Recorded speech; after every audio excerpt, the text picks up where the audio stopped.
ratito a ver si se une alguno más. ¿Ya? Esperamos un momento entonces.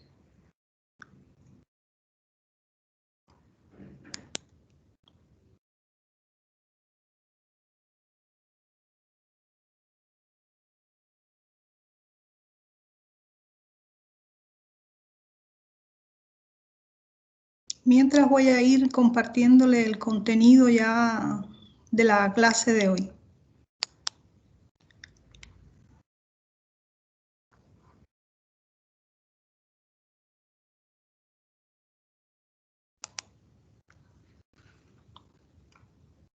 ¿Lo logran ver ahí?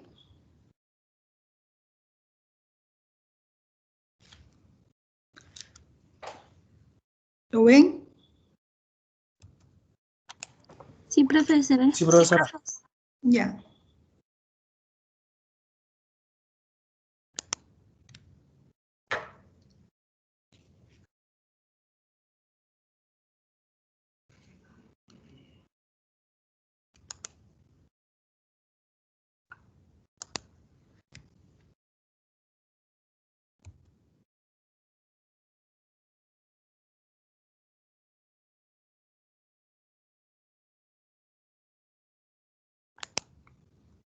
Vamos a comenzar entonces. Bueno, en la clase de hoy, segunda clase de microbiología, vamos a revisar un poco la relación o la interacción, que recuerden que habíamos visto la clase pasada entre el huésped y los microorganismos, que existen dos relaciones muy importantes, que son las relaciones de parasitismo cuando nos producen una enfermedad y la relación que se establece con la microbiota normal. Para el estudio de esta actividad, igual que la clase pasada, la misma bibliografía. En el Murray está bastante bien explicado toda esta cuestión. Así tenemos entonces que en la clase anterior, recordando un poco lo que veíamos en la clase anterior, decíamos que las bacterias o los microorganismos de forma general habitaban prácticamente todos los nichos ecológicos ocupados por el hombre, pero que sin embargo muchas especies bacterianas nunca iban a interaccionar con el hombre de una forma trascendente, aunque algunas especies van a habitar en el cuerpo humano sano por periodos prolongados y establecer una relación, una simbiosis entre el hombre y el microorganismo sin llegar a producir daño.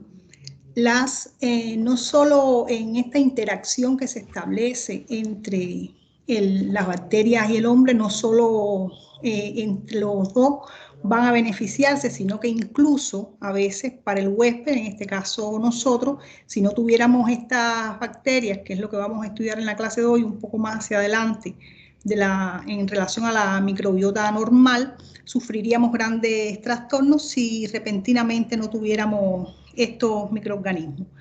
Así también otras especies nunca van a formar parte de la microbiota normal y solamente con aparecer en nuestro organismo van a desarrollar con nosotros una relación de parasitismo, y que cuando hablamos de relación de parasitismo son las bacterias que viven a expensas de nosotros, que somos el huésped, y a los cuales nos puede ocasionar grandes daños.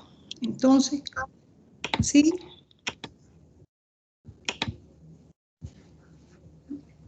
¿Me oyen? ¿Qué pasa?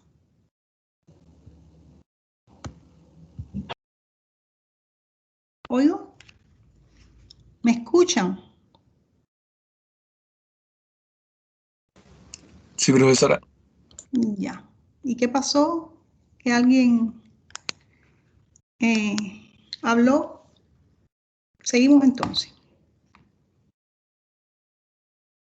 Este proceso, esta interacción que se establece cuando se establece la interacción de parasitismo que les decía, va a ser un proceso, es un concepto, esta interacción lo tenemos que ver como un concepto dinámico y la vamos a interpretar siguiendo como esta guía que hay aquí, este diagrama que tenemos aquí para analizar esta relación.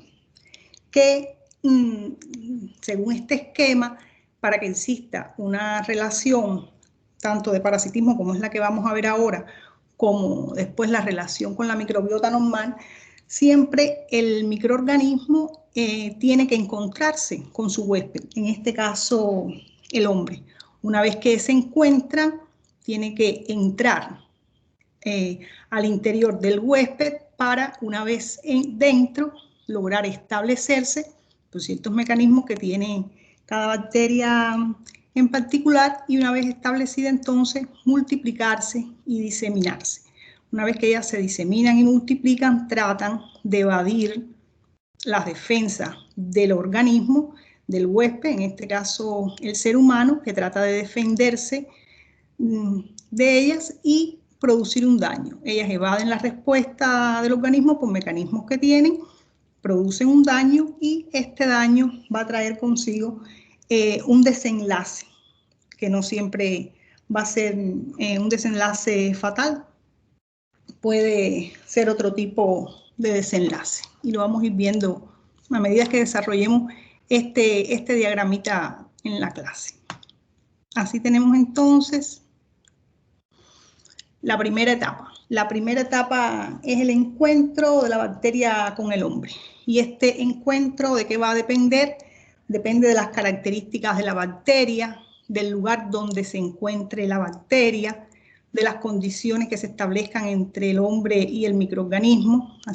Así tenemos, por ejemplo, el lugar donde permanece la bacteria en el organismo, que es una de las cosas de las cuales depende el encuentro, se denomina reservorio. Entonces, el reservorio no es más que la fuente constante de infección, ya puede ser un reservorio animado o inanimado, donde vive el microorganismo, donde ahí se reproduce durante un periodo largo de tiempo y a partir de ahí puede ingresar a nuestro organismo. Así tenemos varios reservorios: reservorio ambiental, reservorio zoonótico. Los humanos también actuamos como reservorio cuando estamos enfermos e incluso cuando no estamos enfermos o no portamos síntomas y signos, pero hacemos de portador del microorganismo y lo podemos transmitir, y así actuamos como reservorio. Ambiental, las bacterias, veíamos en la clase anterior que pueden estar en los suelos, las aguas, en objetos inanimados, que es lo que se llama fomites. Pueden estar en un reservorio zoonótico, que son los animales, tanto animales domésticos como animales salvajes. Así tenemos entonces que una vez que está en el reservorio, para que se produzca este encuentro puede ser, ya les decía, de una forma directa o a través de la participación de un vector. Un vector es los vectores pueden ser el que porta el microorganismo, que pueden ser vectores de tipo biológico o de tipo mecánico. Los vectores de tipo biológico, vamos a ver que es aquel vector que dentro de este insecto, por ejemplo, hay un microorganismo. Normalmente el microorganismo, para poder completar su ciclo biológico, necesita penetrar al interior de un insecto, por ejemplo, un mosquito, una mosca, una chinche, y a través de él poder infectar al hombre. O sea, cuando estos pican al hombre, que se le denominan a veces chupasangre, pican al hombre, transmiten el microorganismo que está en su interior. Entonces se transmitió a través de un vector, pero de tipo biológico. Así también los vectores pueden ser de tipo mecánico, que aquí tenemos, pueden ser mecánicos inanimados o animados. Y en los mecánicos inanimados tenemos los que les decía, los fomites, que son los picaportes, una cuchara, el tete de un niño. Aquí en estos utensilios o objetos, si fueron contaminados por una persona enferma o manipulados por una persona enferma y posteriormente una persona sana los toca, entonces se transmiten al huésped. Se pone en contacto y este es entonces el encuentro. Pero también estos vectores pueden ser mecánicos animados y es cuando a través de una cucaracha, un ratón, transportan en sus patas el microorganismo y entonces lo depositan en algo que nosotros vamos a ingerir o lo depositan aquí, ¿ves? Pero fue a través de este vector animado, pero no directamente porque nos picó, sino porque lo depositó en algo que nosotros después vamos a utilizar, agua, una comida, y que cada microorganismo va a tener características propias de cada especie que le van a permitir sobrevivir en una superficie inanimada o penetrar en algún otro animal para a través de él infectarnos, y eso depende de cada microorganismo. Así entonces tenemos que el encuentro se produce a través de dos mecanismos de transmisión que entonces van a ser los directos o los indirectos. Los indirectos, como lo veíamos, a través de algún vector, algún utensilio, que son los fomites, que pueden estar entonces en el agua, en el alimento, en el suelo, o directamente cuando nosotros nos ponemos en contacto físico con una persona que está infectada, ya sea por una mordida, la saliva, un arañazo, a través de la placenta, son mecanismos directos. Entonces, que es importante decir que no todo encuentro, nosotros nos encontramos con los microorganismos a través de estos mecanismos, ¿cierto? Pero no siempre que nos encontramos con los microorganismos se va a producir una entrada del microorganismo. En aquel caso que se produzca la entrada va a tener, se va a producir a través de varias vías. O sea, es necesario, una vez que entonces nos pusimos en contacto, tuvimos el encuentro con el microorganismo, el primer paso necesario para producir una infección es que ese microorganismo entonces entre a nuestro cuerpo, y los microorganismos pueden entrar por varias vías, que son entonces lo que se denominan vías de transmisión. Así tenemos que las más frecuentes son, por ejemplo, vías respiratorias, por inhalación, que se transmiten al hablar, toser, estornudar, es una de las más frecuentes, les decía, y que incluso con una distancia mínima, que hasta de 1 metro podemos contagiarnos, y lo estamos viendo ahora con el coronavirus actual. También otras vías que tienen los microorganismos de entrar es a través de la vía digestiva, como ya le dije allí, ingestión de alimentos, agua contaminada, donde se pueda encontrar el microorganismo. Por la conjuntiva ocular pueden entrar microorganismos también, por ejemplo, cuando ponemos lentes de contacto. La vía cutánea, la piel, si la piel la tenemos lastimada, usamos agujas contaminadas, también va a constituir una vía de entrada. La vía sanguínea, a través de picaduras, mordeduras o a través de transfusión, que ya es muy poco frecuente.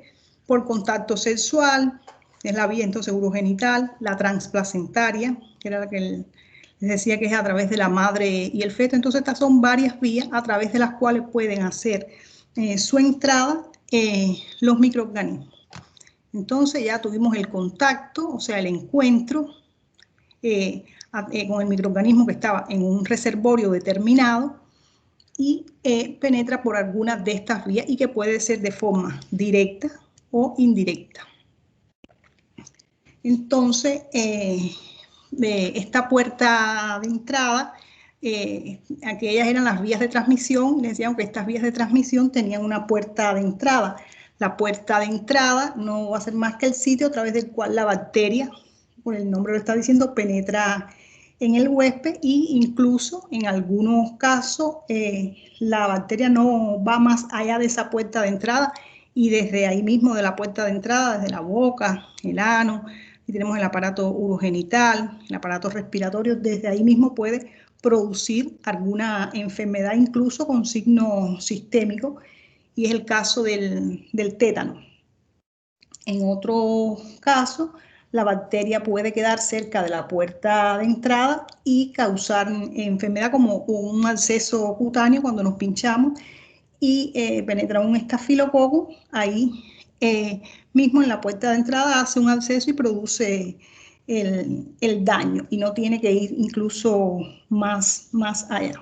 Entonces, así tenemos que la boca, la nariz, en este caso aparato respiratorio, los oídos, los ojos, son los sitios, el aparato digestivo, tanto por la boca como por el ano, son los sitios a través de los cuales pueden penetrar las bacterias al organismo para así, una vez que entren, como es lógico, cuando ellas logran entrar, están evadiendo las defensas del organismo y una vez que logran entrar, van a tratar de establecerse.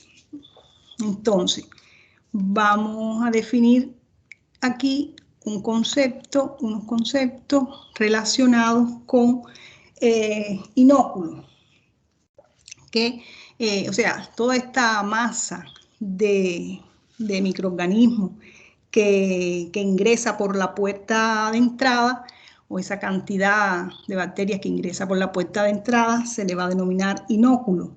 Pero el inóculo le decimos dosis, porque más bien esto es una medida cualitativa y muchas veces entonces nosotros nos hace falta medir, o sea, la cantidad de microorganismos que entran y por eso se denomina dosis. Así tenemos que dosis va a ser la cantidad de bacterias que ingresan al individuo como inóculo por la puerta de entrada para entonces poder causar enfermedad. Entonces vamos a definir aquí qué cosa es la dosis infectante, DI50 que se le denomina. La dosis infectante no va a ser más que la cantidad de bacterias que se necesita para infectar al 50% de los individuos de un grupo que están bajo observación. Así tenemos que bacterias muy virulentas, donde su dosis infectante es muy bajo, por ejemplo, el Mycoplasma pneumoniae, que penetra por vía aérea, apenas con una bacteria en el hombre, va a producir enfermedad. El hecho de que una bacteria, un microorganismo requiera una dosis infectante más alta, no va a significar que la enfermedad que produzca ese microorganismo no sea severa. Así, por ejemplo, tenemos que para la salmonela poder infectar necesita hasta 109 bacterias que entren por vía oral para poder desencadenar la enfermedad. Sin embargo, con esta cantidad de bacterias, ella alcanza un alto grado de severidad. ¿Ya? Entonces, existen otros casos, por ejemplo, que se requiere una exposición continua por muchos años a la fuente de la bacteria para desencadenar la enfermedad, que es como el caso de la lepra. Así entonces tenemos que los microorganismos más virulentos van a generar enfermedad cuando un pequeño número, o sea, una pequeña dosis, se introduce en el organismo. Y esto es importante para la virulencia del organismo. Entonces, ya este conceptico aquí que es importante que lo sepan, la dosis infectante, que no es más que la cantidad de bacterias que se necesitan para infectar al 50% de los individuos bajo un grupo de observación y que es diferente para cada bacteria, pero que necesiten una dosis más alta para poder infectar, no quiere decir que esa enfermedad no vaya a ser severa.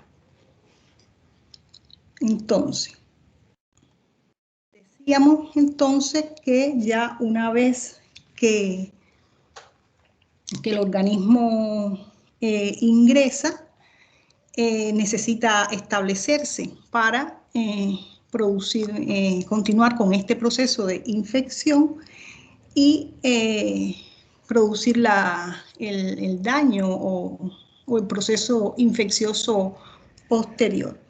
Pero entonces, para establecerse, una de las primeras cosas que tienen que hacer el microorganismo es adherirse para después entonces que se adhiera poder diseminarse y si esta interacción logra ser productiva para el microorganismo, multiplicarse. La exitosa entrada, establecimiento, multiplicación y diseminación del microorganismo es lo que va a traer consigo que se establezca el proceso infeccioso.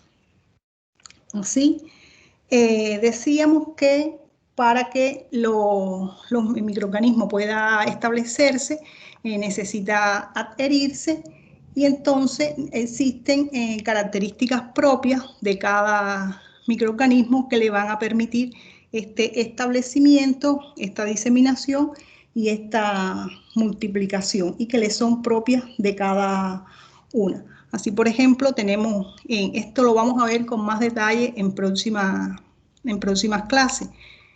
Para el establecimiento de la infección, algo importante era la adhesión bacteriana. O sea, la bacteria necesita unirse a las células del hospedero y lo hace a través de unos elementos que se llaman adhesinas. Que las adhesinas son moléculas que tiene el patógeno, que ya les decía, le permite unirse a los receptores específicos de cada célula huésped y que van a ser estas adhesinas, son múltiples y depende de cada microorganismo. Además, también para establecerse, los microorganismos pueden agruparse y generar productos y cuando estos microorganismos se agrupan y generan productos es la que se llama la formación de biopelículas. Cuando se unen varios microorganismos en biopelículas y así logran un mejor establecimiento, que es lo que ocurre, por ejemplo, las biopelículas dentales. Entonces, para la diseminación, una vez que ya se establecen y van a diseminarse, la diseminación puede ser por vía linfática, por vía sanguínea, permite a los microorganismos llegar a los tejidos adecuados, donde ellos van a estar más cómodos según el pH, según la humedad, para su posterior multiplicación.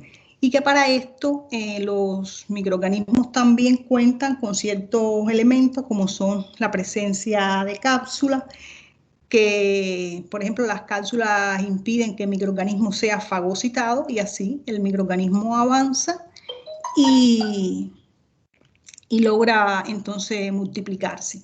También tienen como elementos para su diseminación las exoenzimas, que las exoenzimas le van a permitir degradar algunos tejidos que permiten así que la bacteria se disemine.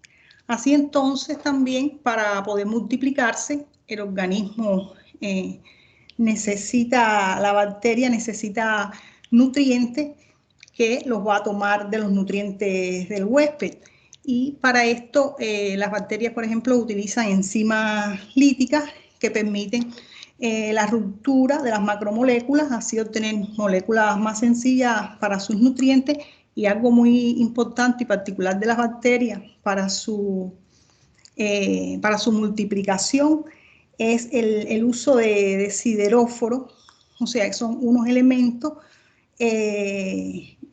son moléculas sintetizadas por las bacterias que les va a permitir el sideróforo captar el hierro, que es muy importante para que la bacteria se replique. Sin hierro la bacteria no pudiera multiplicarse y entonces no puede replicarse y si no se puede replicar no cumple su rol que es de infectar al organismo. Y entonces, ya les decía, cada uno de estos elementos se van a ver en clases posteriores, pero de forma general son elementos que tienen que conocer y que necesitan y que son propios de cada microorganismo que necesitan para lograr establecerse, diseminarse y posteriormente multiplicarse. Les decía entonces que para la diseminación, que puede ser por vía hematógena, o sea, de la sangre, difundiendo a través de los vasos sanguíneos, vía linfática, también Otra vía de diseminación puede ser por contigüidad de los tejidos, donde, por ejemplo, después de que la bacteria coloniza un epitelio, se extiende a los tejidos adyacentes por cercanía. Así tenemos, por ejemplo, el estreptococo piógeno, se extiende desde la epidermis, va hacia la dermis, incluso puede seguir atravesando ahí las fascias y llegar hasta el hueso. Y lo hace por continuidad, o sea, están por cercanía, elementos anatómicos que se encuentran cercanos permiten entonces la diseminación también del microorganismo. Entonces, hasta aquí hemos visto el encuentro, que no todo encuentro terminaba con entrada. Este encuentro dependía, o sea, si el hombre se ponía en contacto donde está el microorganismo, que es en su reservorio, el lugar donde habita, que una vez que logró entrar, necesita establecerse, que para esto necesita adherirse, y que después cada microorganismo tiene elementos particulares que le permiten este establecimiento, multiplicación y posterior diseminación. Entonces, de forma general vamos a ver aquí algunos conceptos que ya hemos visto en clase anterior, hemos visto estos conceptos, y aquí entonces lo vamos a dejar mejor escrito. Patógeno primario. El patógeno primario son las bacterias más virulentas para el hombre porque son capaces de producir enfermedad infecciosa en cualquier huésped, incluso en los huéspedes sanos. Una persona sana se pone en contacto con una bacteria muy virulenta y produce una enfermedad. Este es un patógeno primario. Un patógeno estricto es el microorganismo que siempre se asocia a enfermedad. Siempre que nosotros tengamos este patógeno en nuestro cuerpo, vamos a tener enfermedad. Y así es el ejemplo del micobacterio tuberculosis, que produce la tuberculosis, la Neisseria gonorrhoeae, que produce la gonorrea, la tulariensis, la Francinella tulariensis, que provoca la tularemia, el plasmodium, el paludismo, el virus de la rabia. Y así, siempre que tengamos estos microorganismos, vamos a tener enfermedad, y por eso se le dice patógenos estrictos.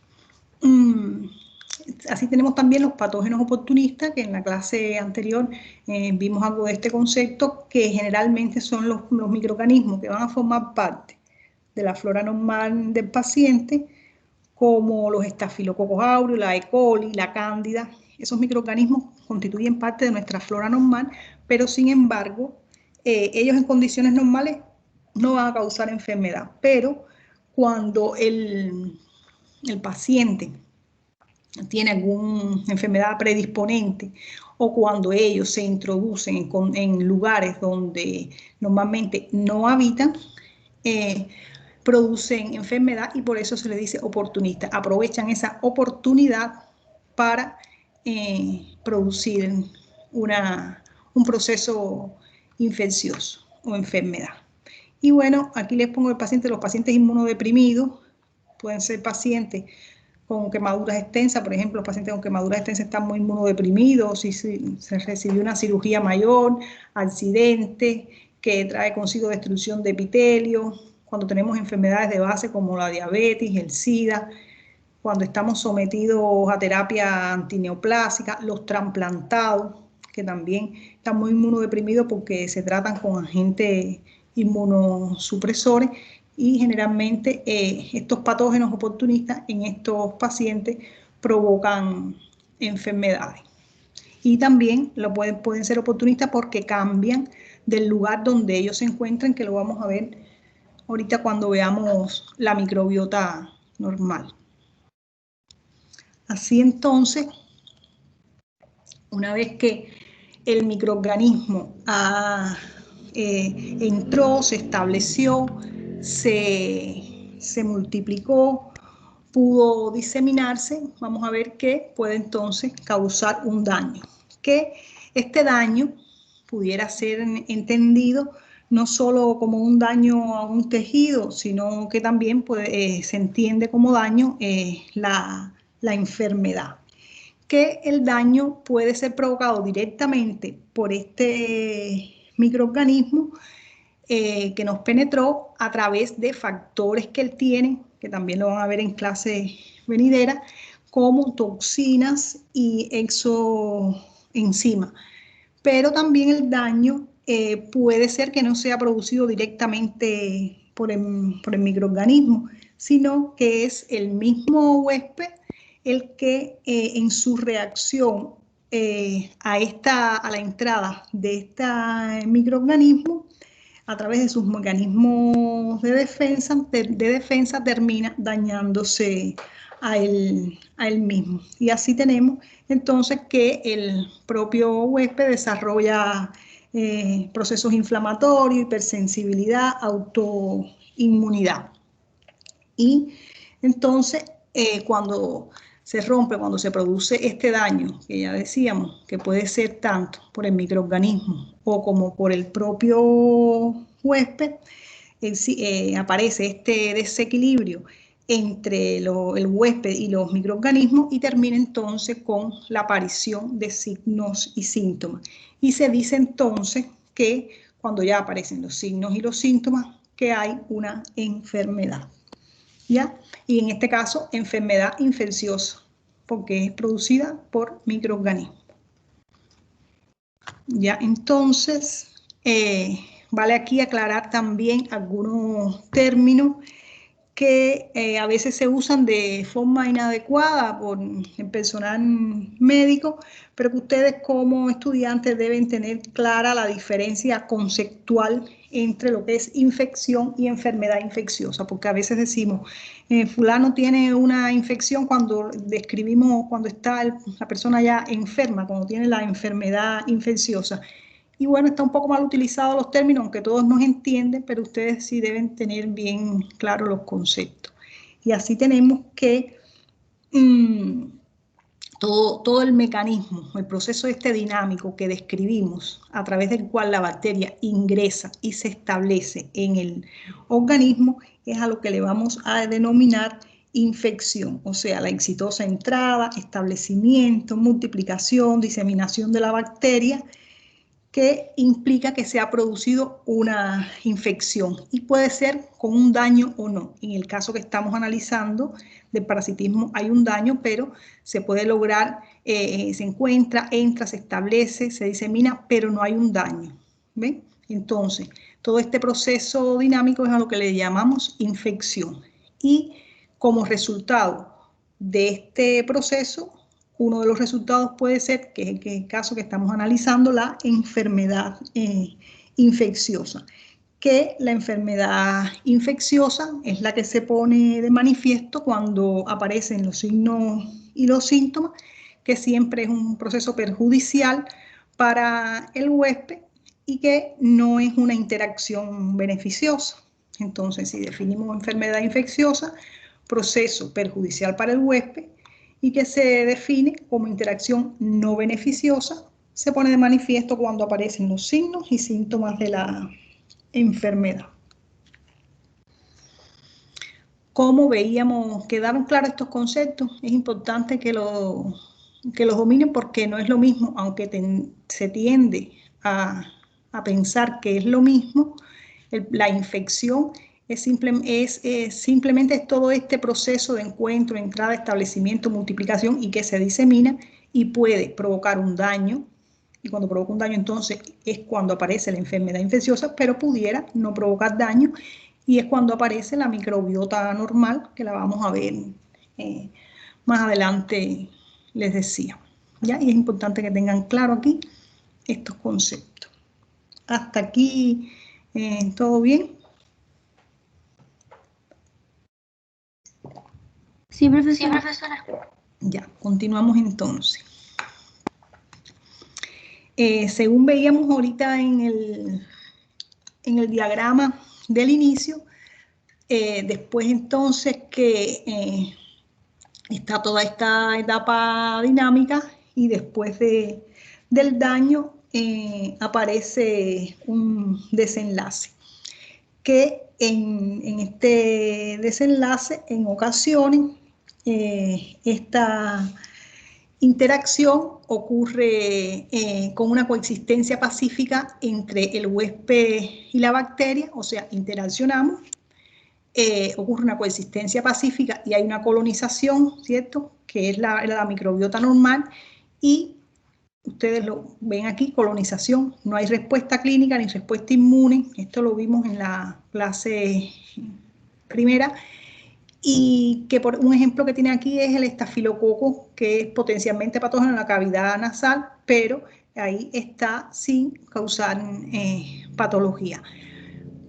También puede haber una coexistencia entre el huésped y la bacteria bajo una forma de infección inaparente o enfermedad subclínica, que era cuando no hay respuesta clínica, sí hay una respuesta inmune, pero el paciente está asintomático, y que es muy importante en esta etapa, cuando hay una infección inaparente, el paciente o el huésped va a ser portador asintomático. Y esto es muy importante tenerlo en cuenta porque transmite el microorganismo hacia otras personas, él no lo sabe porque no tiene respuesta clínica a esta interacción, ¿cierto?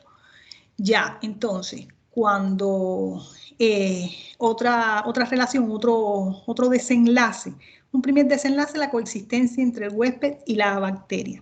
Otro desenlace, entonces, puede ser que aparezca una enfermedad infecciosa. Se dice que el huésped triunfa, a pesar de que aparece la enfermedad infecciosa se cura y la bacteria es erradicada, que aparecen síntomas clínicos y hay una respuesta clínica y respuesta inmune.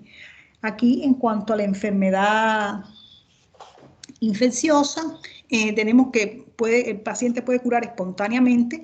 Ustedes saben que a veces ustedes tienen signos y síntomas de alguna enfermedad, pero muy ligeros, algún catarro, resfrío común, que no necesitan ir al médico. No es lo mismo que esto, aquí no tienen ningún síntoma, ¿cierto? Y aquí sí existen síntomas, pero ahí la enfermedad está como autolimitada y sanan espontáneamente. Y en otras ocasiones puede ser a través de una intervención médica, un tratamiento médico, quirúrgico, o el uso de antibióticos, pero es la enfermedad infecciosa y siempre aquí el paciente, bueno, logra salir de este proceso. Y el otro grado de infección y forma de desenlace es a través de cuando la bacteria triunfa, que lleva al huésped a un estado de enfermedad crónica, e incluso cuando fallan todos los mecanismos puede traer consigo la muerte del paciente, y que esto puede ser debido a una falla terapéutica, a un grado de inmunodeficiencia que tenga el paciente o una enfermedad muy grave a la que se expuso el paciente, del cual lamentablemente no puede salir. Entonces, es importante que tengan en cuenta esto, los diferentes grados de la infección, recordando como infección como el proceso dinámico, ¿cierto? Entrada, establecimiento, multiplicación, diseminación. Ese proceso dinámico es lo que llamamos infección, y puede entonces haber una colonización sin respuesta clínica ni respuesta inmune, una infección inaparente donde no hay respuesta clínica, pero sí respuesta inmune, y es cuando no tenemos síntomas, estamos asintomáticos, pero somos entonces portadores del microorganismo y lo podemos transmitir. La enfermedad infecciosa, que es ya cuando aparecen los signos clínicos, hay un daño en el paciente y hay respuesta clínica, les decía, y también respuesta inmune. Y el otro grado es cuando ya el organismo no se logra restablecer de todo, se establece como una enfermedad crónica, e incluso también puede traer consigo la muerte del paciente. ¿Ya? Entonces, hasta aquí hemos visto toda esta relación, esta interacción dinámica entre el huésped y los microorganismos, donde pueden llegar a ocurrir cualquiera de estos eventos. ¿Ya? Ustedes me avisan, no, todavía es temprano, ¿cierto? Me avisan a la hora del receso. Ya, entonces, continuamos. Vamos a ver ahora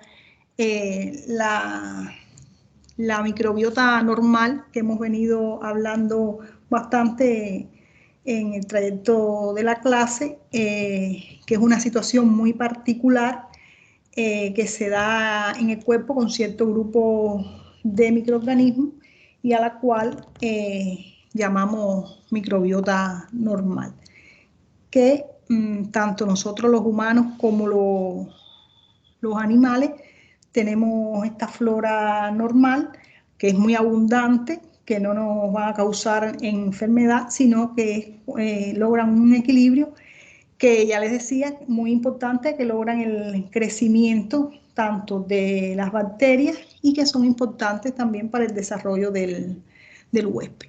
Y sí, vamos aquí entonces a seguir este mismo esquema que vimos a continuación, pero aquí en esta situación particular, que es cuando la microbiota es normal y cuando no nos produce daño. Entonces, aquí también, para que se establezca la microbiota comensal o la microbiota normal en el hombre, es necesario que exista un primer encuentro del hombre con el microorganismo, que el microorganismo entre por una de las vías de entrada que ya vimos anteriormente, ¿ven? La conjuntiva, la boca, el ano, la piel, entra por una de estas vías de entrada, que se logre establecer dentro de nuestro organismo. Una vez que se establezca, se disemina, se multiplica, y aquí entonces, ¿qué pasa? No va a provocarnos daño. En este caso, esta microbiota o estos microorganismos no producen daño y se establece una interacción beneficiosa para el huésped, ¿ya? Y el desenlace final es el establecimiento de toda esta enorme masa de microorganismos que tenemos en nuestro cuerpo y que no constituyen un daño para nosotros y que muchas veces nos hacen falta para desarrollar actividades propias del organismo, las bacterias que existen en el intestino, las que existen y que nos protegen de otras bacterias en la vía respiratoria. Vamos a definir entonces qué cosa es la microbiota normal. Este es el término que se usa actualmente, porque existen otros términos que tal vez puedan encontrar en alguna literatura que revisen, como microbiota indígena, comensal, autóctona, pero que en definitiva toda se utiliza para describir la población de microorganismos que se encuentran frecuentemente sobre la piel, o sea, sobre la superficie o dentro de las cavidades abiertas de los individuos sanos. Así tenemos que las especies constituyentes de esta microbiota y el número de bacterias va a estar acorde a las diferentes zonas del cuerpo. O sea, no es la misma cantidad de bacterias para zonas del cuerpo, que también ellas nos van a proporcionar una primera línea de defensa contra los microorganismos patógenos, nos van a ayudar a la digestión, participan en la degradación de toxinas, así también contribuyen a la maduración del sistema inmunitario, que cambios en ella pueden provocar enfermedades cuando hay alteración de la microbiota normal, como es el ejemplo de enfermedad inflamatoria intestinal. Y así, por ejemplo, tienen aquí un esquema muy general, que después lo vamos a ir desglosando, de cada microorganismo que se encuentra en las distintas partes de nuestro organismo. Vale decir que lo vamos a ver ahora, que también existen zonas donde no existen microorganismos y se le denomina las zonas estériles del cuerpo. Que todo este mundo de la microbiota normal es bastante todavía Es aún desconocido y que existen grupos de investigación que se dedican a su estudio y así por ejemplo, se han establecido diferencias. Con el estudio de la microbiota normal hemos podido ver que existen diferencias entre los individuos en cuanto al número y tipo de especies de microorganismos. Por ejemplo, se describe que en las personas obesas existen microorganismos propios de este tipo de personas obesas que actúan en determinadas vías metabólicas en el aparato digestivo y que son, por ejemplo, diferentes de las personas delgadas. Entonces, esta microbiota normal puede dividirse o clasificarse en dos grupos. Existe una microbiota que es permanente, que es la que donde existen variedades relativamente fijas. Se dice relativamente porque, como es lógico, no es que van a existir 100, 200 exactamente, sino que un número relacionado, están dentro de un rango donde pueden encontrarse en determinada región y que son fijas de esa región. Esta microbiota no se modifica. Si se modifica, se restablece por sí misma. Normalmente se encuentra constante, pero si se modifica, se restablece de inmediato, que no es patógena, pero que puede ser oportunista. Ya habíamos visto el concepto de microbiota oportunista, de microorganismo oportunista o patógeno oportunista, si cambia del lugar donde ella está, donde normalmente ella reside, puede producirnos daño, que rara vez invaden los tejidos y que cuando se encuentran dentro del organismo se denominan endosimbionte, y al microorganismo de la flora residente normal que se encuentra en la superficie, ectosimbionte. También puede haber una microbiota normal, pero que va a ser transitoria, que tienen generalmente, son apatógenos y que van a tener poca importancia, siempre y cuando la flora normal permanezca sana, permanezca intacta. Cuando permanece intacta nuestra flora residente normal, esta flora transitoria o esta microbiota transitoria que no nos va a producir daño, no va a tener problemas y se describe como los microorganismos apatógenos o potencialmente patógenos que pudieran habitar la piel o las mucosas durante varios días o varias horas, días o semanas, sin causar enfermedad, que provienen del exterior, del medio ambiente, no generan enfermedades, no se establecen permanentemente en la superficie y que generalmente ellos tienden a ser eliminados por la microbiota residente, cuando establecen competencia con ella a través de los nutrientes, de las formas de establecimiento, y por eso ellos nunca logran establecerse, están de manera transitoria. Por eso, si esta microbiota normal residente se altera o disminuye, esta que es transitoria y que normalmente no es patógena, pudiera ingresar a nuestro organismo y volverse patógena, aprovechar esa oportunidad y volverse patógena. Y que esta sí es la que nos eliminamos, por ejemplo, cuando nos lavamos las manos, cuando nos bañamos, todos esos microorganismos que pudieran estar en nuestra piel, los eliminamos en ese momento. Les decía entonces que habían zonas del organismo que son estériles en condiciones normales, son estas de aquí, estas serían las no estériles, estas de aquí que son las zonas estériles en condiciones normales, aquí no existen microorganismos y que es importante tenerlas en cuenta, porque por ejemplo a la hora de cuando nosotros hacemos un estudio microbiológico, si hacemos una punción lumbar, en el líquido cefalorraquídeo, que es uno de los líquidos corporales que no debe haber microorganismos, si encontramos algo aquí, siempre va a ser patológico, al no ser que se haya contaminado la muestra. Pero normalmente si las muestras estuvieron bien manipuladas y no hubo contaminación y encontramos en la pleura, en el líquido cefalorraquídeo, líquido pleural, algún microorganismo, siempre va a ser patógeno, no va a ser flora residente porque en estas áreas no hay, son zonas estériles en condiciones normales y no van a existir microorganismos de ningún tipo.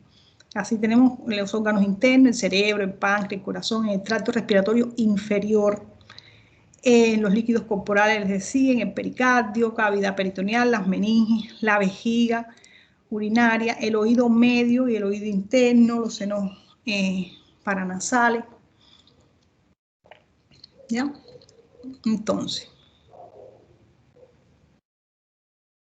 ¿de dónde viene esta microbiota normal? ¿Cómo nosotros obtenemos se introducen todos estos microorganismos en nuestro cuerpo? Si tenemos en cuenta el esquema dinámico que veíamos al inicio de la interacción entre el huésped y las bacterias, podemos aplicarlo al origen de esta microbiota normal, donde el primer punto de aquel diagrama era el encuentro, ¿cierto?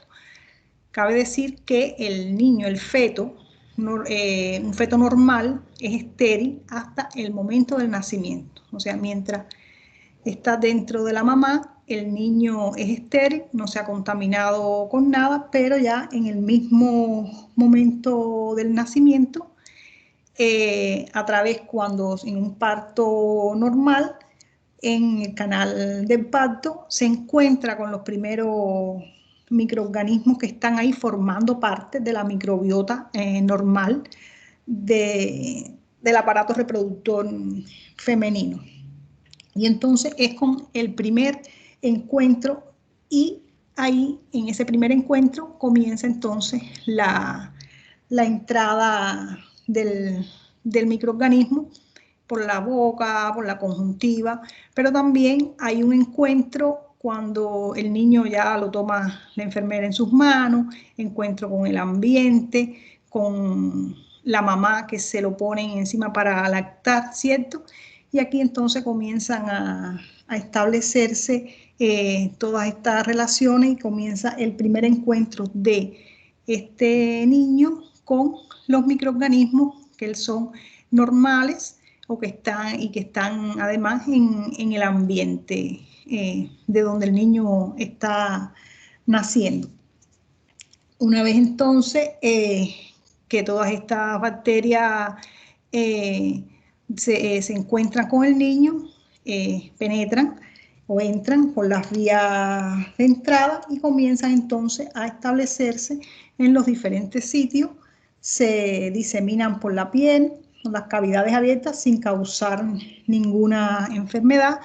Después, a medida que el niño va creciendo, cuando llega a la casa y cuando el niño va creciendo y se pone en contacto con los demás miembros de la familia, va a ir adquiriendo también todos estos microorganismos sin que se desarrolle enfermedades. Mediante los alimentos también se logra adquirir parte de esta microbiota normal que, por ejemplo,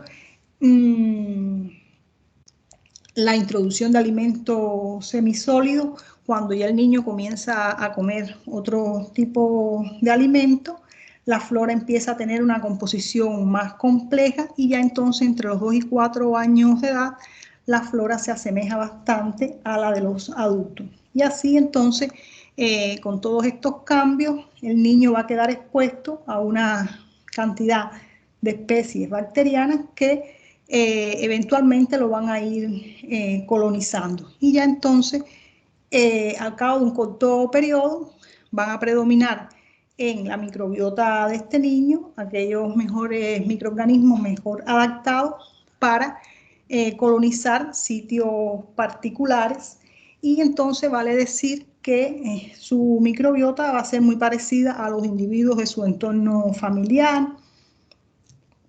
o de su entorno socioeconómico, y que de toda esta interacción que se produce aquí, ¿cuál va a ser el desenlace? el desenlace va a ser el establecimiento de una microbiota normal que va entonces a acompañar al individuo durante toda la vida. ¿Ya? Entonces, ¿ven? Desde que el niño nace, primero el aparato reproductor femenino, después la madre se lo pone encima, el contacto con las enfermeras, con el ambiente, con el aire, contacto con los alimentos, todo esto hace que entonces se vaya estableciendo la microbiota normal que nos acompaña después por toda la vida. ¿Ya?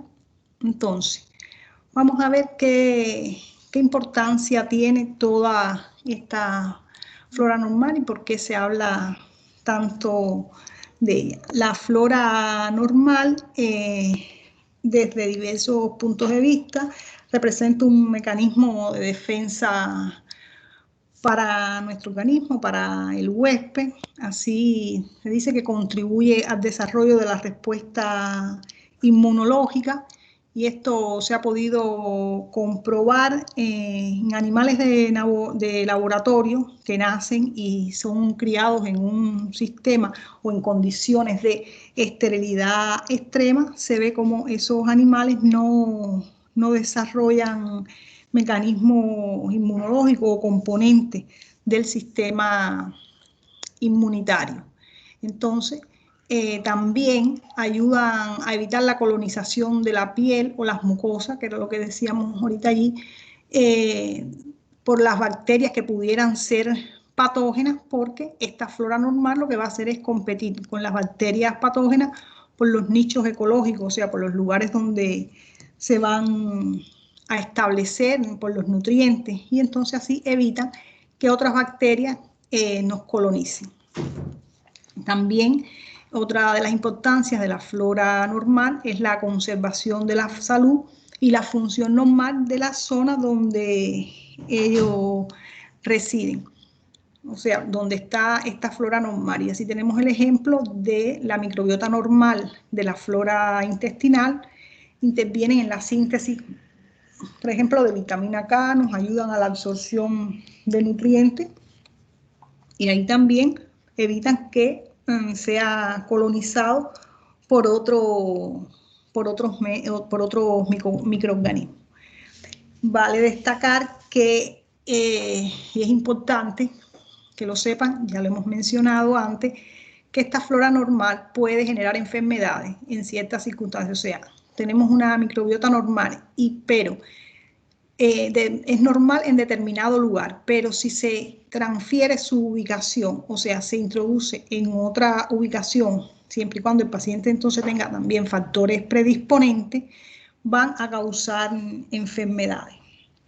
Así tenemos el ejemplo de, por ejemplo, el Streptococcus viridans. El Streptococcus viridans es un microorganismo natural de la microbiota normal que es frecuente en la boca y en las vías respiratorias superiores.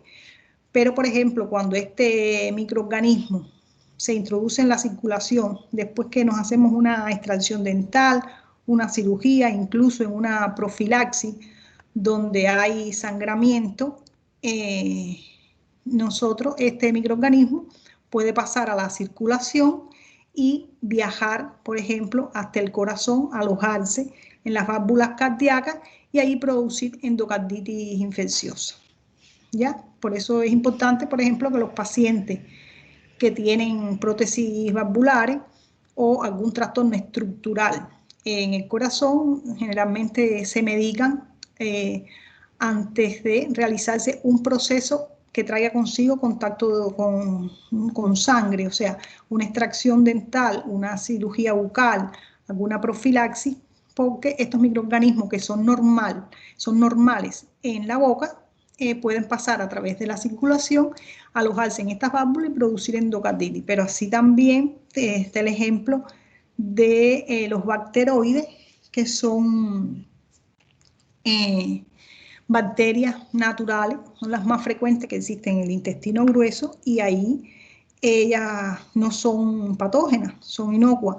Pero sí, por ejemplo, tenemos un traumatismo y ellas se introducen en la cavidad peritoneal o en los tejidos pélvicos, en combinación entonces con otras bacterias que existen allí, sí pueden producir una gran bacteriemia y producir supuración y producir infección, enfermedad infecciosa en ese lugar, en el peritoneo, en la cavidad peritoneal, porque ahí ellas no son normales. Mientras están en el intestino grueso no hay problema, pero si pasan a esta cavidad pueden volverse muy patógenas, que son las llamadas peritonitis.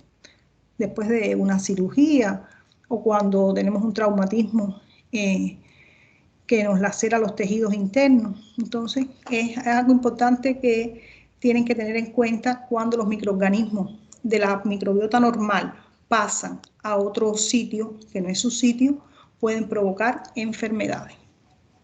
¿Ya? Entonces, creo que es la hora. ¿Ya? ¿Tomamos 5 minutos? ¿Me escuchan? Ya, profesora. ¿Ya? Entonces nos vemos a las 12. ¿Ya?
Ya.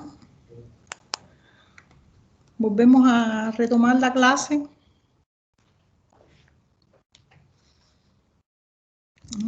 12:01. Entonces, continuando con la clase. Sí, tengo activado el micrófono, ¿cierto? Sí. Ya. Entonces, hablábamos de la importancia de la flora normal y cómo si variaba su ubicación pudiera volverse patógena. Entonces vamos a pasar a revisar ahora cuál es la microbiota normal en algunas partes del cuerpo, en algunas zonas del cuerpo. Y vamos a comenzar con la microbiota normal de la piel. La piel tiene una microbiota abundante que puede variar en las zonas de la piel según el número y la actividad o la cantidad de glándulas sebáceas y sudoríparas, que es una zona que al encontrarse expuesta constantemente al ambiente y en contacto con él mismo, constituye un medio idóneo para que permanezcan en la piel cierta cantidad de microorganismos, y en estos casos serían la flora transitoria que hablábamos ahorita y que decíamos que podía ser eliminada cuando nos lavamos las manos, cuando nos bañamos. Entonces, sin embargo, a pesar de esa flora transitoria, la piel también tiene o hospeda una flora natural constante y bien definida, que es más abundante en zonas húmedas de la piel como las axilas, el periné, los espacios interdigitales de los dedos de los pies, y que puede estar, pudiera verse modificada. Que también en la flora de la microbiota normal de la piel lo que predomina van a ser bacterias gram positivas, son las más abundantes, que también existen bacterias gram negativas, aunque en menor proporción, y hongos y levaduras en los pliegues cutáneos. Así tenemos que los microorganismos más predominantes en la piel van a ser bacilos disteroides aeróbicos, como las especies de corinebacterio, especies de propinebacterio. También en la piel en menor cantidad existen los estafilococos, como el estafilococo epidermis, y en menos cantidad hongos y pseudomonas, también estreptococo. Esto de forma general. Aquí, en esta otra lámina, tienen un poquito tal vez más resumido esto mismo que hablábamos allí, ¿ves? En las manos, los microorganismos residentes, estafilococos, corinebacterias, coliformes, que los más predominantes iban a ser los gram positivos. Como les decía, aquí se plantea que son resistentes a antisépticos. Esto quiere decir que por mucho que nos lavemos las manos, incluso con algún jabón que pueda contener desinfectante, esta flora residente, ustedes pudieran disminuirla si utilizan algún tipo de antiséptico, pero no la van a lograr eliminar, y que ella, de por sí sola, como decíamos en una de las características de la flora residente, es que se restituye rápidamente por sí sola. Y entonces los gram positivos son los más frecuentes, estos que están aquí, estafilococo, estreptococo, los corinebacterios, los bacilos, y los gram negativos en menor proporción, como la pseudomonas y bacterias entéricas, y que pueden existir algunos hongos y levaduras, generalmente en los pliegues de los pies. Esto en cuanto a la microbiota de la piel. Tenemos ahora la microbiota de la cavidad bucal, que la cavidad oral, como todos conocemos, es una cavidad llena de microorganismos, y que dentro de la cavidad bucal existen diversos nichos ecológicos, como son los dientes, la lengua, el surco periodontal, la mucosa yugal. En cada uno de esos sitios existen microorganismos específicos que hacen que la boca sea un reservorio muy grande de bacterias. Así, entonces tenemos que la flora oral es de tipo mixto, donde se asocian bacterias aerobias y anaerobios, microorganismos aerobios y anaerobios, y donde predominan las bacterias gram positivas anaerobios, o sea que no necesitan el oxígeno. Así tenemos que una de las predominantes, de las especies predominantes en las mucosas de la cavidad bucal es el streptococo, los streptococos viridan, entre ellos el mutant, sanguine, salivarius, que cuando aparecen los dientes comienzan a aparecer otras especies como especies de prebotella, fusobacteria, que también hay espiroquetas, que son diferentes de tipo treponema, que son diferentes al treponema pálido, que es el que provoca la sífilis, pero existen especies, algunas especies de treponema, y que también pueden aislarse micoplasmas y levaduras del tipo cándida, que es importante en la cavidad bucal. Ustedes saben que se desarrolla la caries dental y que la caries aparece producto a un desequilibrio ecológico que ocurre en la superficie dentaria.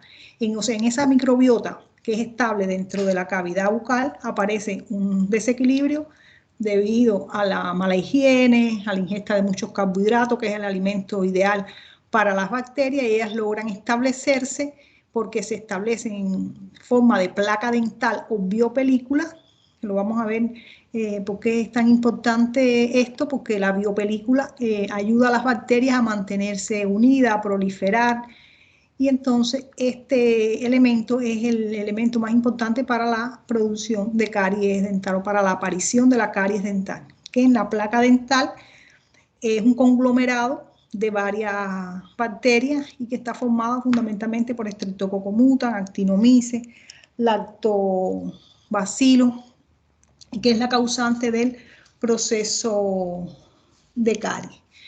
Que tenemos en la cavidad bucal, por ejemplo, los procesos de periodontitis, se asocia también a cambios en la estructura de las comunidades microbianas normales que habitan el surco gingival, se alteran y entonces producen o provocan la gingivitis, que si comparamos la microbiota de un paciente que tiene diente con un paciente totalmente dentado, vamos a ver que existen diferencias entre esta microbiota también.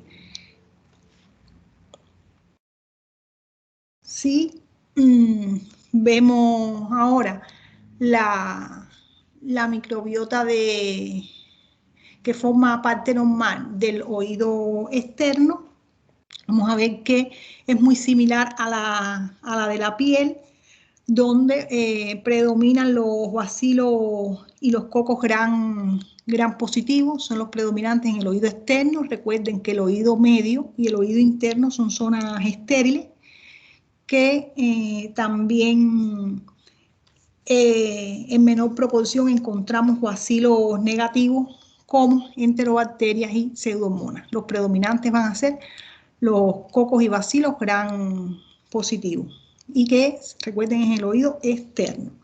Así tenemos la flora normal de la conjuntiva.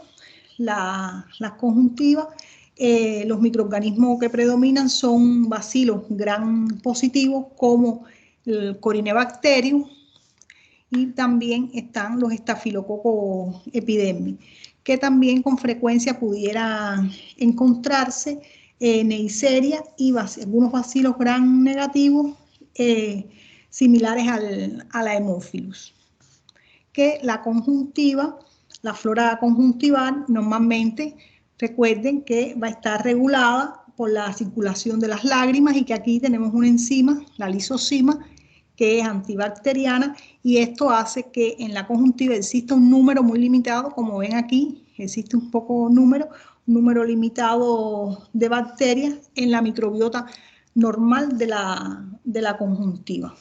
Importante tener en cuenta aquí que el uso de lentes de contacto, y lo comentábamos ahorita, está muy asociado a la colonización por bacterias, fundamentalmente del género Pseudomonas y la Serratia, que estos gérmenes que se ponen en contacto con la conjuntiva pueden causar infecciones importantes, úlceras en la córnea, endoftalmitis, y que generalmente, bueno, van a estar precedidas por algún traumatismo en la córnea o en el globo ocular, que permite entonces la entrada de estos microorganismos que no son normales. Aquí, entonces, tenemos otra flora importante, es la flora del aparato respiratorio, que en las vías respiratorias se dividen en las vías respiratorias superiores o tracto respiratorio superior y tracto respiratorio inferior, que normalmente el tracto respiratorio inferior son zonas estériles, de las que comentábamos ahorita, y no tienen flora asociada. Aquí tenemos la laringe, la tráquea, los bronquios, o sea, son zonas estériles cuando encontramos algún microorganismo ahí o alguna colonización que pudieran tener transitoria debido a que viene de aquí, de las vías respiratorias superiores. Pero normalmente en esta zona del tracto respiratorio inferior no deberíamos encontrar microorganismos. En un individuo sano, normal, este tracto respiratorio superior, que está formado por las fosas nasales y la faringe, presenta una flora normal que, por ejemplo, en las fosas nasales, los gérmenes que existen aquí son gérmenes de tipo cutáneo, o sea, los mismos gérmenes que se encuentran en la piel, como el Staphylococcus epidermis y el aureus, y también tenemos algunas especies de Corynebacteria. Estas son las que predominan generalmente en el tracto respiratorio superior, que está especialmente compuesta a nivel en la faringe, compuesta por el Streptococcus alfa hemolítico, que alrededor de un 20 a un 30% de los sujetos pueden portar el Staphylococcus aureus a nivel nasal sin que esto sea patógeno. También puede encontrarse en los niños de edad preescolar. Es frecuente que la mucosa nasal esté colonizada por Streptococcus pneumoniae y Haemophilus, y que tampoco constituyen algo patógeno. Que los anaerobios superan en 10 veces a los aerobios y que, bueno, predominan aquí los gram positivos. ¿Ya? Es importante la flora de las vías respiratorias cuando den ya los procesos infecciosos por sistema. Vamos a profundizar más en cada uno de estos elementos. Así tenemos entonces una parte muy importante ahora de nuestro organismo, el aparato digestivo o el tracto gastrointestinal, donde aquí se alberga un gran número de bacterias, que aquí, al igual que en la boca, hay distintos nichos ecológicos, o sea, distintos lugares donde podemos encontrar diferentes tipos de bacterias que constituyen, recuerde que todo esto es la microbiota normal. Así tenemos las bacterias en el esófago, en el estómago, en el intestino delgado, en el intestino grueso, que aquí en la flora normal intestinal va a tener gran importancia porque intervienen, por ejemplo, en el metabolismo de sustancias como el ácido fólico, la biotina, la vitamina B12, la vitamina K, la E, que la flora normal intestinal colabora o ayuda en los procesos digestivos, por eso es que es muy importante. Así también, entonces ella compite con microorganismos patógenos por nutrientes y receptores e impide entonces que estos patógenos se establezcan dentro de la flora intestinal, y también lo hacen elaborando las bacteriocinas, que son sustancias tóxicas para otras bacterias. O sea, las bacterias intestinales son capaces de elaborar estas bacteriocinas que impiden entonces otras bacterias se establezcan y traigan daño a la flora intestinal. Así tenemos también que la flora normal del tracto gastrointestinal iba a cambiar con la alimentación. Lo veíamos ahorita cuando describíamos el establecimiento de la microbiota normal, como en los niños, a medida que iban cambiando su alimentación, se iba estableciendo la microbiota, y que, por ejemplo, en los lactantes predominan las bacterias lácticas, que cuando los niños son alimentados, por ejemplo, con biberón y no con lactancia materna, la flora de estos niños es más mixta, y los lactobacilos que predominarían aquí en los que maman no son predominantes en los niños que son alimentados por biberón. Así también tenemos que en los adultos, además de haber formas lácticas, existen otras bacterias como las anaerobias estrictas y enterobacterias, que el 99% de las bacterias que habitan todo el tracto gastrointestinal son bacterias anaerobias estrictas, o sea que no necesitan el oxígeno para la respiración, pero que existe, bueno, 1% de anaerobia facultativa, o sea que pueden utilizar o no el oxígeno para subsistir.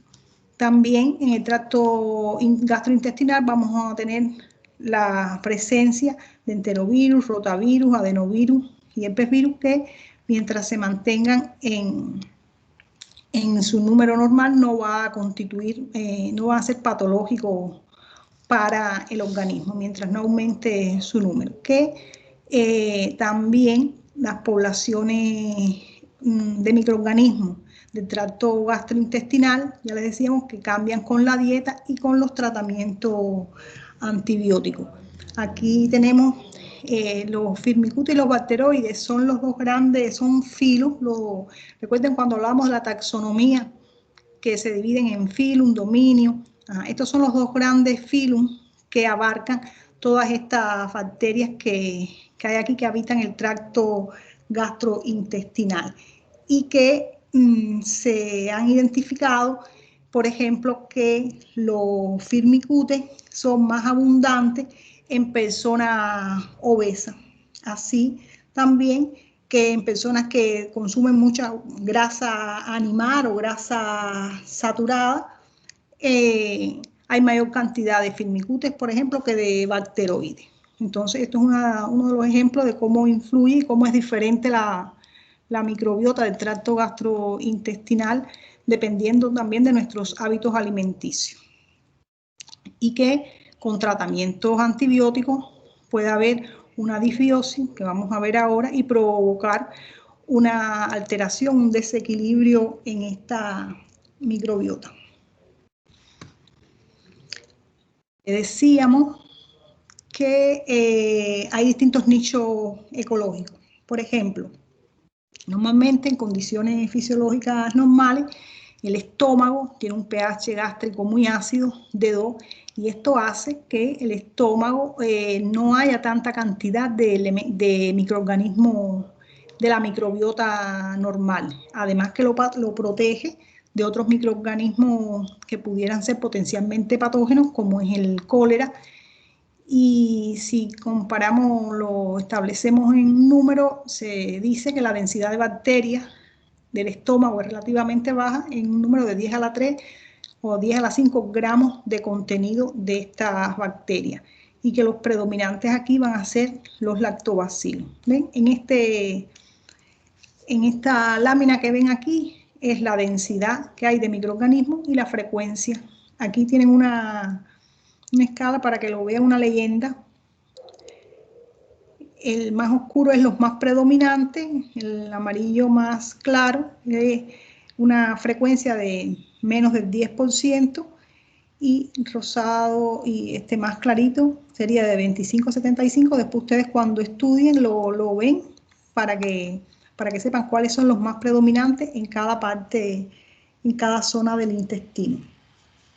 Así tenemos entonces que en el intestino delgado, en la primera porción del intestino delgado, que es el duodeno y el yeyuno, van todavía aquí se mantiene el pH un poco bajo, que también limita la cantidad de microorganismos que van a haber, pero que además los movimientos intestinales o peristaltismo también representa un mecanismo importante que mantiene un número bajo de estas bacterias a este nivel. Solamente lactobacilos y estreptococos en una frecuencia, fíjense aquí, menos del 10%. Ya a medida que nos vamos acercando a los sectores más cerca, ¿ves? Caso del ilion, a los sectores que están más cerca del intestino grueso, ya aquí la cantidad de bacterias va a ser un poquito mayor.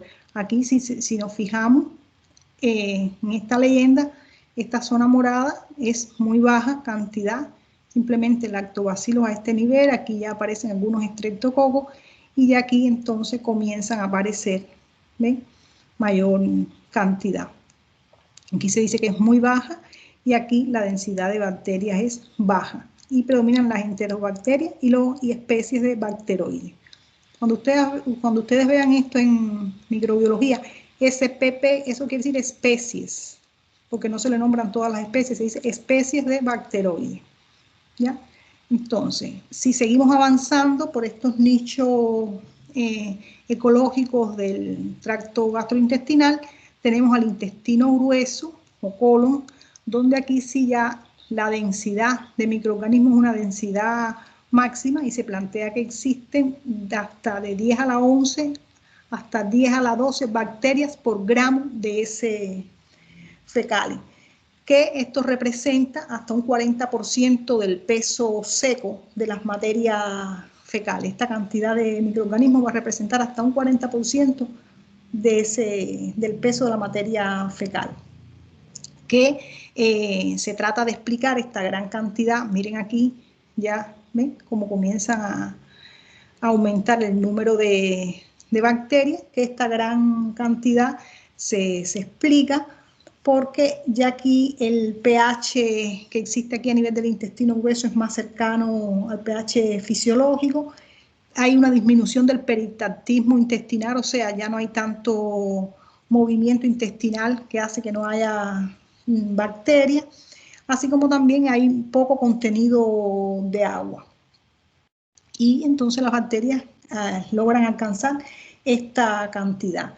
Todo este complejo, como pueden ver, es todo este sistema gastrointestinal o el tracto gastrointestinal es sin duda un complejo ecosistema microbiano y donde conviven, se plantean más de 500 especies diferentes de bacterias y donde predominan, les decíamos en la lámina anterior, los gérmenes anaerobios. Aquí entonces las bacterias más frecuentes pertenecen a Bifidobacterium, Eubacterium, Enterococos, bacteroides. Mírenlos aquí. Aquí aparece la Escherichia coli, que han oído hablar mucho de ella, que a pesar de que es un microorganismo, representa simplemente un 1% de la microbiota intestinal, es muy responsable de la frecuencia de enfermedades gastrointestinales. Uno de los principales bacterias responsables va a ser la Escherichia coli. ¿Ya? Entonces ustedes seguían aquí la densidad, o sea, menos, y a medida que vamos bajando por el tracto gastrointestinal aumenta la densidad de microorganismos y la frecuencia de aparición. ¿Ya? Aquí pueden ver la cantidad y la frecuencia. Miren, esto amarillo es un 100%, una alta frecuencia de microorganismos. Y así, esto es menos. Aquí tienen otra lámina donde pueden ver, para si no lo entienden en aquella, lo entiendan un poquito mejor en esta vez, en el esófago, el estómago, lactobacilo, enterococos y lactobacilo en esta parte que es el intestino delgado, duodeno y yeyuno, y ya en la parte última del intestino delgado, junto con el intestino grueso, miren la cantidad de bacterias que aparecen aquí. Estos son los géneros predominantes. Así decíamos, como un elemento importante y que ustedes, bueno, como futuros químicos farmacéuticos tienen que tener en cuenta para el control de los antibióticos donde trabajen, que los antibióticos son conocidos, todos sabemos, por tener un efecto en las bacterias que causan infecciones, o sea, es necesario, lógico, el uso de antibióticos para tratar algunas infecciones del tracto gastrointestinal o infecciones de forma general, pero que el uso indiscriminado de antibióticos pudiera traer consigo un desequilibrio bacteriano a nivel intestinal que nos va a provocar una disbiosis. La disbiosis no es más que este desbalance o este desequilibrio de la microbiota normal y que trae consigo daño en el intestino, y el paciente entonces comienza con algunos procesos, diarreas mantenidas y alteraciones que incluso a veces no logra salir de esta situación. Uno de los elementos o antibióticos relacionados con esto tenemos, por ejemplo, la neomicina con eritromicina. Se dice o se plantea que suprime en 1 o 2 días, solamente suprime una gran parte de la flora intestinal, especialmente aerobio. Se imaginan entonces cuando estamos haciendo un tratamiento de 10 días de antibiótico, todo lo que pudiera traer consigo. El metronidazol, que suprime gran parte de la flora intestinal anaerobia. Así también tienen que tener en cuenta que al traer consigo este desequilibrio, pudiera pasar que muchos microorganismos entonces que se establezcan aquí, ¿qué pasa? Pueden aumentar la resistencia bacteriana. Hay un desequilibrio, se pierden la microbiota o gran parte de la microbiota normal, ya no puede competir con estos patógenos, y entonces estos patógenos que se establecen nos causan daño, pero a la vez son resistentes al uso de antibióticos y trae consigo, se convierte en un círculo vicioso, este problema que sucede aquí. Uno de los microorganismos que con más frecuencia se puede establecer es el Clostridium difficile, que prolifera con rapidez y es muy resistente al uso de antibióticos. Por último, entonces tenemos aquí la flora normal de las vías genitourinarias.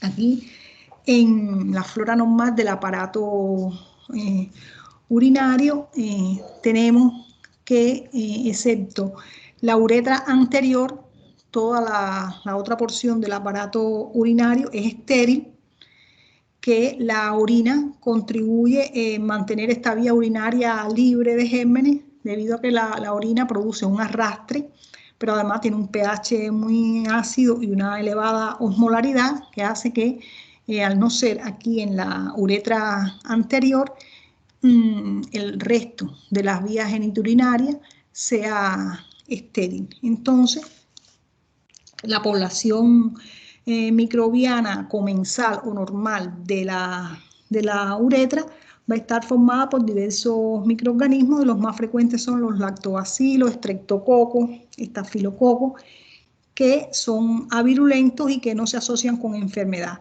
Pero sin embargo, la uretra puede verse a su vez colonizada de forma transitoria por algunos microorganismos fecales que vienen del perineo, como los enterococos.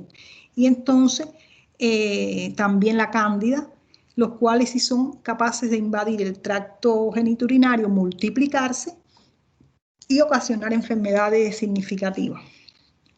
En el caso de las mujeres, que es donde más frecuente generalmente aparecen estas sepsis urinarias que se le llama, se relaciona mucho con la menor longitud de la uretra que tiene la mujer, y entonces el microorganismo le es fácil ascender y colonizar entonces la parte interna, que no tiene flora asociada, y que lo que aparezca aquí va a ser entonces patógeno y va a producir daño también. Y la proximidad que tiene con el ano. Entonces, bacterias que están ahí en el periné y que se asocian con la parte baja del intestino, o sea, ahí en el recto ya vieron la cantidad de microorganismos que hay, que si pasan entonces a las vías geniturinarias a través de la uretra, que es cortita y se encuentra ahí muy cerca del ano, pueden colonizar y traer consigo sepsis urinaria, fundamentalmente en las mujeres, es donde más sucede.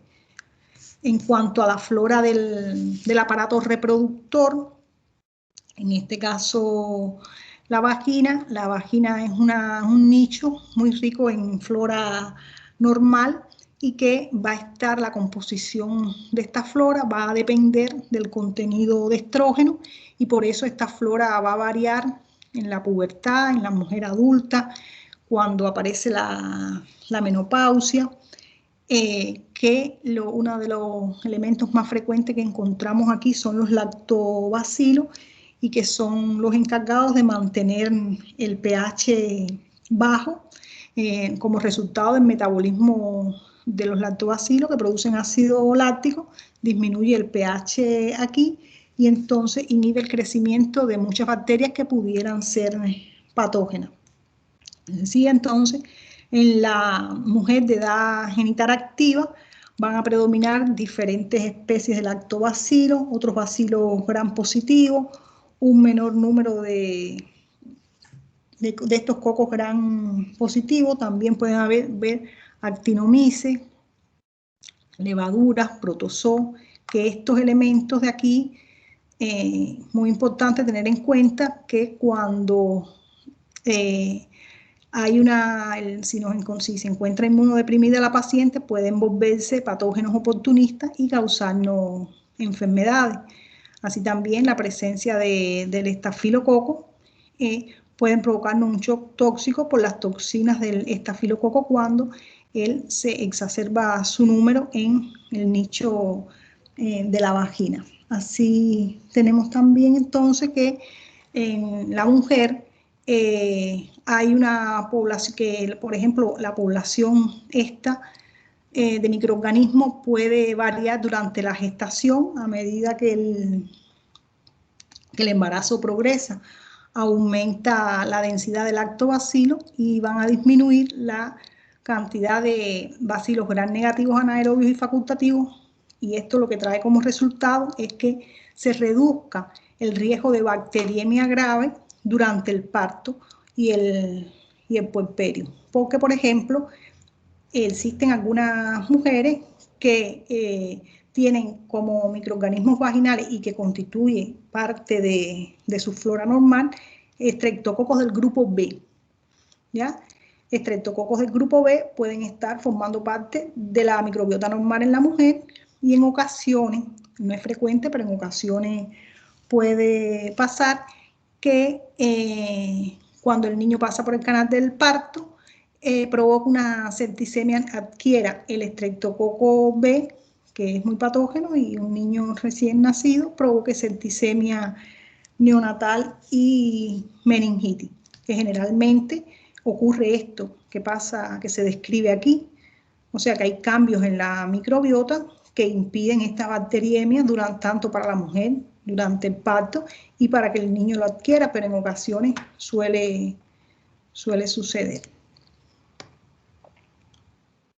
Entonces, aquí tienen de forma general una laminita para que vean también por cavidades lo que predomina: la cavidad nasal, en la garganta, en el colon, la cavidad bucal, en la piel, en la vagina, en la uretra. Recuerden que en la uretra anterior, ¿ya? Ustedes deben saber nombrar los más predominantes en cada una de estas cavidades. No es que tengan que sabérselas todas, pero bueno, los más predominantes sí deben conocerlo. Ya, hasta aquí la clase de hoy. Si tienen alguna pregunta, algo.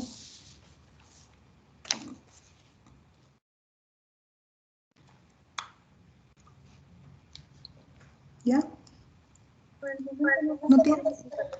No entendí. Ah, ya. Ya, ay, se le oye con un eco, no se le entiende bien, pero sí, entendí que por su parte no tienen ninguna duda. Yo le subiría estas láminas, igual que se subieron las otras, y el video de la actividad a la UCM virtual para que lo tengan y puedan revisarlo. Cualquier situación, cualquier duda, me pueden escribir a mí o al profesor Fernando, siempre se los decimos. Y bueno, la próxima clase está programada para el miércoles. ¿Ya?